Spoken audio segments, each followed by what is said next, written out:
Hello, I hope you're well. I'm going to do the quarter year check-in book tag. I originally saw this on Alana's channel, which I'll link down below, and it originally was on a woman called Shelley's channel. So I'll put her channel down below. Two fantastic channels, much bigger than mine. I'm sure you already know those channels. So the first category is Booktubers. Which bookish creator has influenced your reading the most this year?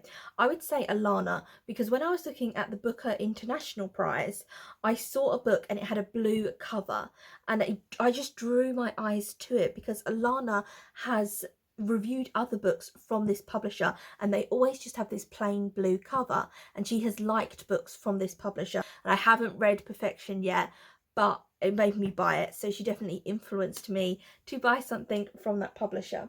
Second, have you noticed any interesting shifts and trends within the bookish content world? I would say when Onyx Storm came out, everyone had it. Everyone bought it, or they already owned it before it even came out. And I feel what happened is a lot of big booktubers and booktalkers and bookstagrammers got it before it came out, because on the day it came out they all had their reviews up already, and so the publisher must have given them the book and said, on the day it comes out, can you please do a paid book review of this book, put a post out. And then all their fans then got the book and they started reading it because they'd seen like their favourite booktuber talk about it and people with huge channels talk about it. And I just feel it got so flooded in my timeline and in my algorithm, and there were even YouTubers who aren't really book YouTubers who they were talking about the book as well, which I found interesting. And so I feel that's an interesting new trend. A lot of the time before, with these really hyped up books that publishers have obviously pushed, and I don't have a problem at all with publishers paying booktubers, pay me to review a book. When it's so many of them, it just feels really pushed and it kind of floods your timeline. And they normally choose the kind of top booktubers or bookstagrammers, the top accounts, and then just those will all put out a post on the same day. But this just felt like it was so many people, and I know it's a best-selling series and it might be the most amazing series in the world, but it just felt like such a pushed thing, and it felt like a shift within book marketing world, is that instead of them saying, okay, let's pick the three top booktubers, booktalks, and bookstagrammers, so we've got 9 accounts that are all going to push it on the day it comes out. Instead of doing it that way, which I feel like they do with a lot of books, they instead just said, let's just do it with loads of different channels that don't even talk about books as their primarily thing, but they are big channels that have like 100k or more subscribers. Give it to all of those channels so they can all talk about it at the same time, so they can advertise it to people who might be into reading but they're not into booktube, so it will have a bit of a broader range. And I just felt that book was just, I couldn't escape it. I couldn't escape it from my timeline. I've never seen so many channels promote the same book on the same day. It was like they were in this cult. I kind of loved it. Is there any type of bookish content you wish creators, including yourself, explored more? More organic interviews with authors. So up there, all these colourful books are from the author Anne Cassidy, and I just contacted her on her Twitter account. She had a public Twitter account, and I said hi. She didn't have a new book coming out. I said, I'm a big fan of your books. Can I just do a Skype chat with you? I'll film it and put it up on my YouTube channel. And she said, yeah, okay then, and gave me some of her time, and that interview was up on my channel. And so I feel people who have much bigger platforms than me could just, a lot of authors kind of, they're not kind of hiding in the shadows how I imagine authors to be before. Like, I feel like Mary Shelley would not have an Instagram account, whereas now a lot of authors, they want to be famous. They share their holiday snaps on Instagram and they want to have a conversation with you. So people with much bigger channels, we could probably just contact them directly instead of contacting through the publisher for an interview. They could just say, hi, like, you've got a public Instagram account, do you want to do a web chat with me? Web chat, am I 100 years old? You know what I mean? Just more organic author chats. What's a book recommendation you took from a creator that completely paid off? This year I haven't taken any, but I would say Mercy's Bookish Musings. Any book that she's recommended that I've read, I've absolutely loved. If you could collaborate with any bookish creator on a unique project, who would it be and what would you do? I feel like I already did this. So I did my podcast, very short-lived podcast, where it was favourite books is what it was called. I interviewed Anne Cassidy, she did an episode with me. I interviewed Graham Silla Reads Books and Lil's Vintage World, and I invited them on to talk about their favourite book with me and then just have a broader bookish discussion, and I loved it. It was just a fun, light-hearted laugh. We were laughing about, I was loving it, but I don't do that podcast anymore. But if I did do that podcast, I would invite Alana on, because at the time she just did Instagram, now she does Booktube. So I'd invite her on to talk about her favourite book. Has your relationship changed with the bookish community at all this year? I would say yes. Now that I'm doing more book content, that's just because I'm reading more. I normally make videos on whatever's going on in my life, so if I'm not reading a lot, it'll be vlogs and other kind of videos. But because for some reason this year I've just been like a reading beast, I've been doing a lot more individual book reviews where I hold up a book and just the whole video is dedicated to that one book. And I feel when you kind of get more into the books and you're talking about what themes you like within books, you get so many good book recommendations in the comments. People are like, oh, that sounds like this book I read, Hannah, so if you like that you should read this. So I feel like I've had much more connection and engagement with the bookish community this year, over on Instagram and on here on YouTube, just because I've been doing more bookish content. The next category is trends and patterns in your reading. Have you been reading more or less this year? A lot more, but I think that's because I've been reading really great books. So at the tail end of last year, I read quite a few books in a row that I didn't like and I thought I was going to like, so it kind of put me in a slump. Whereas at the beginning of this year, I read quite a few books that I really did like, and I've just kind of had hit after hit, like Alice Alone I loved, Greek Lessons by Han Can I loved, Night Bitch I really am enjoying. It's like this like over the top horror and it's about motherhood. Really am enjoying that. Love to Fatal Feast, Murder She Wrote. So many different genres, so many different types of books. But I have been reading more, but I think that's just because whenever I read a book that takes me a really long time, that's a slog that I might like DNF halfway through, then that's kind of me done for a week for reading, because I'm trying to get through that book, and then if I don't end up finishing it, it's just kind of a waste of reading time. And so that's why I really this year want to DNF more, so I can have a much more positive year. And if the book isn't working for me, just go, okay, maybe this book isn't for me, and move on to another book. Are you reading more backlist or new releases? I never read new releases, even though there are certain authors I love. So Tracy Chevalier, she writes historical fiction. It's normally from a woman point of view, a woman living in really desperate situations point of view, and they are beautiful books. Even with her, I know I like everything I've ever read from her. I think I've read 5 novels from her. I love every single one of them. I still, if she bought out a new book, would be like, I need to buy that book, because she's done so many books that I still want to read. I will always just read whatever one I can find in a charity shop, whichever one I can find on eBay. A lot of my books I don't buy new, I buy secondhand. So I just don't read new releases.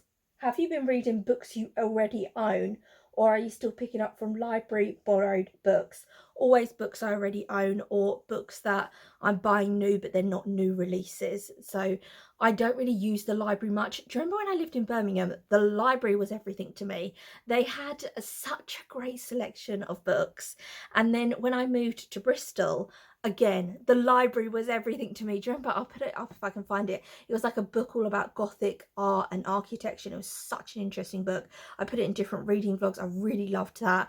I found Fay Weldon from the library. I just picked it up on a whim, was in the library. It was called Fat Woman Something. It was such a fabulous book. Loved it.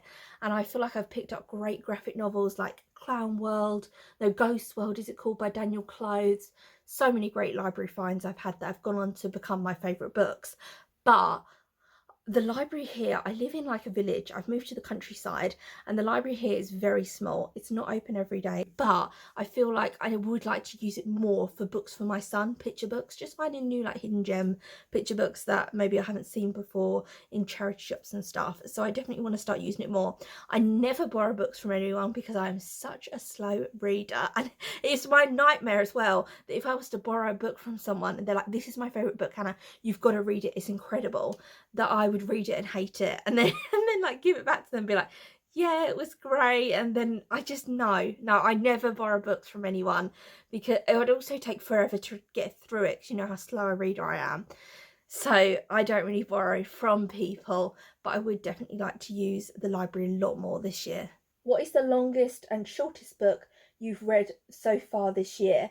I haven't read a single book over 300 pages, so maybe that's why I'm having great reading. So I won't go through like the longest or the shortest because none of them are over 300 pages, but maybe that's like smaller books. They're not small, like if they're 300 pages, they're not tiny books, but because I'm such a slow reader, and I feel with some books, like Han Can's books are very short, and I read Greek Lessons from her this year, loved it. It's gone into my absolute, one of my all-time favourite books of all time, adored it. And I feel that sometimes smaller books, I don't know, they pack more of a punch, and bigger books can have a bit more filler in them.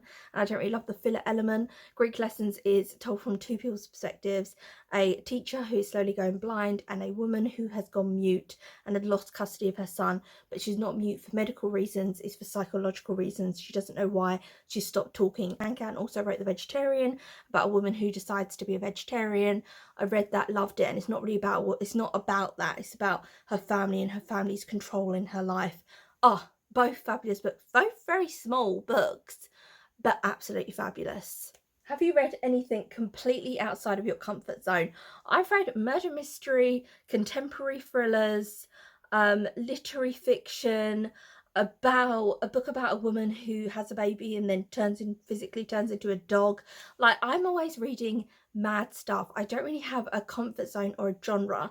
I feel like I used to read a lot of horror, and that's what I loved the most, but now it's kind of all over the place. It's whatever I'm feeling in that moment is what I'll read. So I'm always out of the comfort zone. I don't have a comfort zone. I'd quite like wild books, quite wild, unhinged books seems to be my kind of comfort zone. The weirder the better. Have you noticed any patterns in the kinds of books you're drawn to this year? Completely random, no patterns at all. Have you been more intentional with your reading, or has it felt more like following whims and impulses? Always whims and impulses for me. I never try and force myself to read through something or feel like, oh, I need to read this because maybe this will make me a better reader, or everyone loves this book so I have to read it. It's always just whatever I'm feeling within the moment is what I'll read. The next section is reading goals and challenges, but I'm going to skip this one because I haven't set myself any reading goals or any reading challenges. I just want to read whatever books I want to read, and that's it. I don't want to read a certain target amount or anything like that. Then moving on to the last section, which is personal reading reflection. What's the most disappointing book you've read? Probably the Pumpkin Spice Calf book, because it was so hyped and I loved the cover of it. I didn't realise it was spicy, and so I just thought I was going to love it and it was going to be cute and it was going to be Gilmore Girls, which it was not. For the first 100 pages it was cozy Gilmore Girl vibes. It's about this girl who inherits a calf from her aunt. Her aunt goes on a cruise and says, I want the calf to be yours one day, and so the girl has a really high-flying life and she gives it up to go to this small town and run this beautiful, I keep saying calf, is cafe, and it's really quaint, small American town. She meets this lovely, attractive farmer called Logan.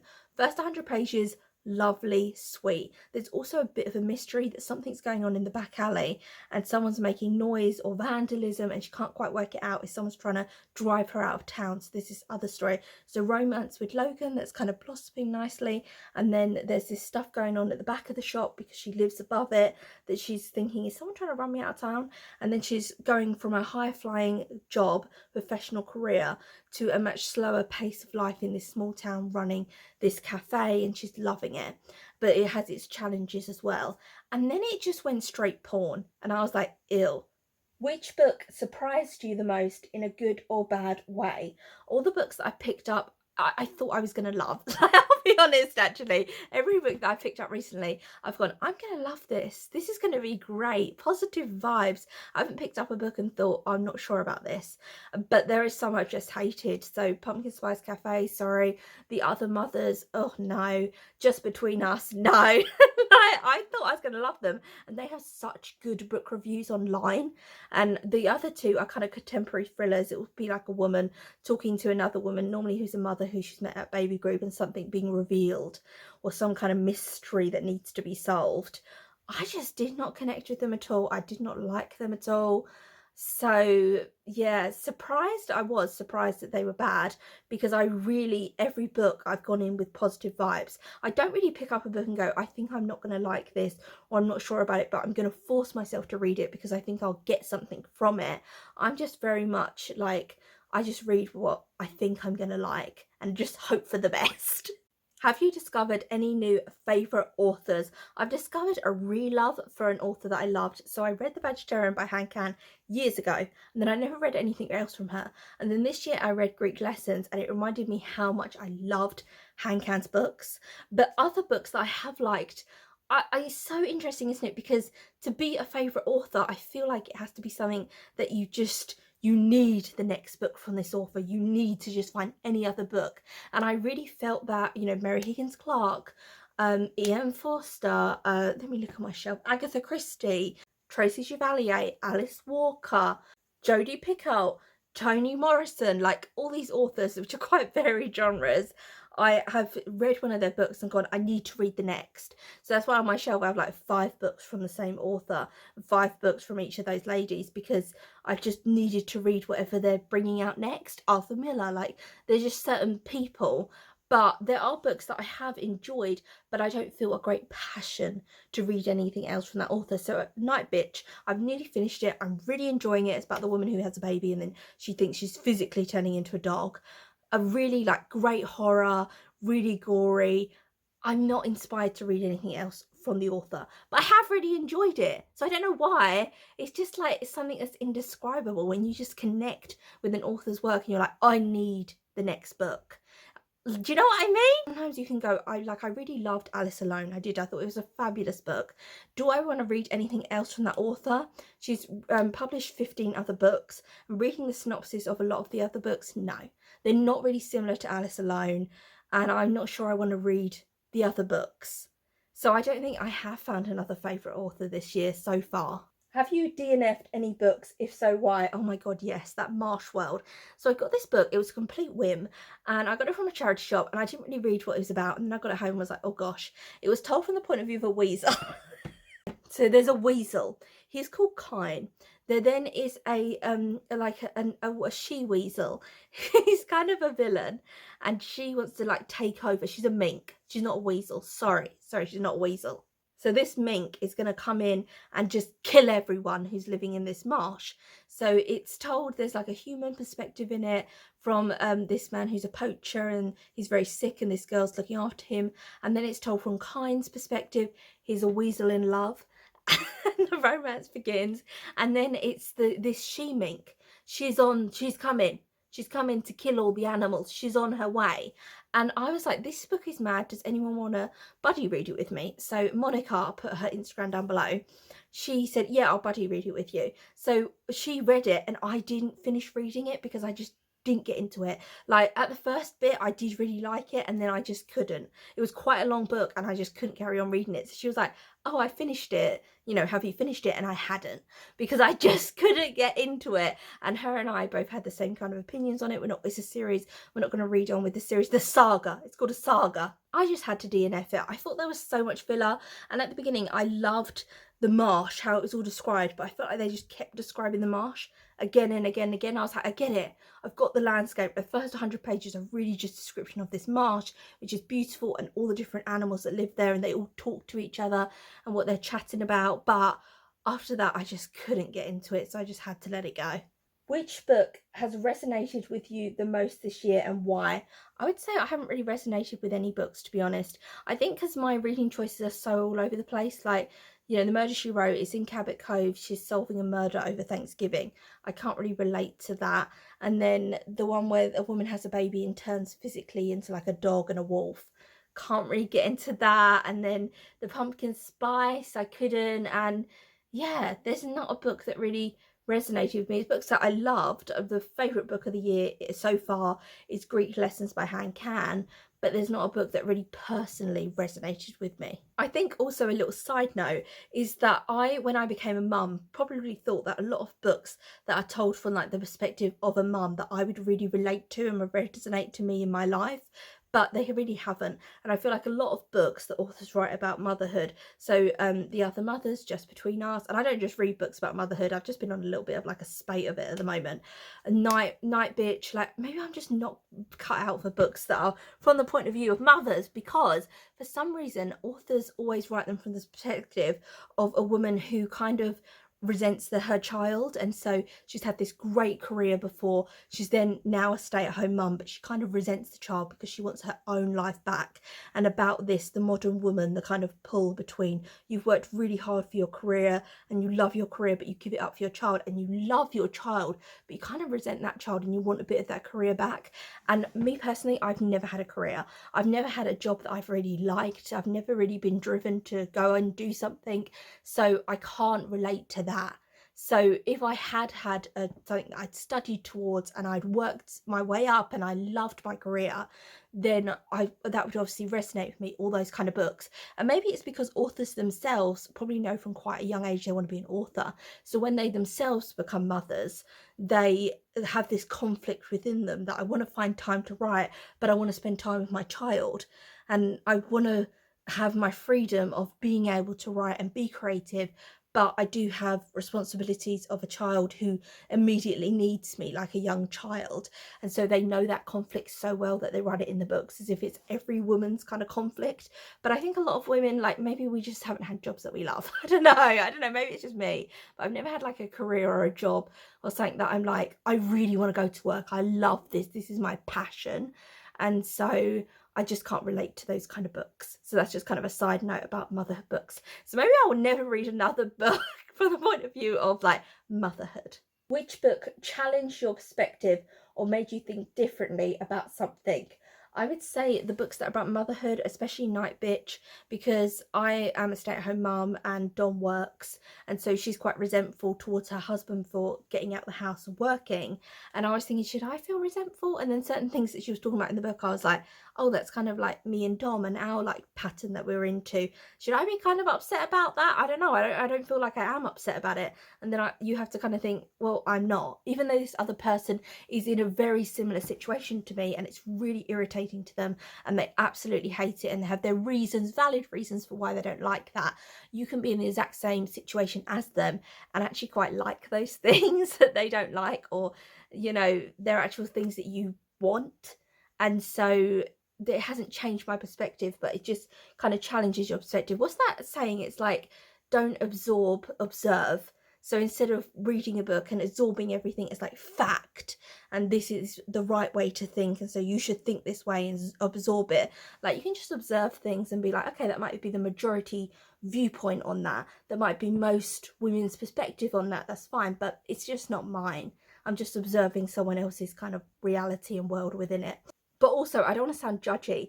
Like, a side note to that, not being like a judgy Judy, is also I can kind of understand their perspective, because those women, their whole life is their career. So before they have the baby, they don't really have hobbies or any other outlets. Their life, their passion, their love is their careers. So when this baby comes in and they have to give up their career for the baby, they are, you know, they feel this kind of resentfulness. Whereas I would say I haven't had a career I love, but I'm the hobby queen. You know me, I'm knitting, I'm crafting, anything that's in my paws, I'm decoupaging, I'm doing my YouTube channel. I feel I have a lot of hobbies. I'm reading, and so I read loads of different genres. So because of all of that, I also like write short stories and poems. Like, I'm all over the hobbies. And so I don't have like, just there was nothing and then there was a baby. Like, I do have all these hobbies that when having a child is more difficult to do, but I can still do those hobbies. So like, my son's having a nap now, so I'm just filming a quick video on my phone. So I can kind of get why they are resentful, because you can't have like a career that maybe you do when your son's napping, like, oh, just do a bit of my career now. Like, if you've got a 9-to-5 job, you've got to clock in and clock out. So I kind of get it. I get it, okay? I'm not being a judgy Judy. And lastly, what's the best book you've read so far this year?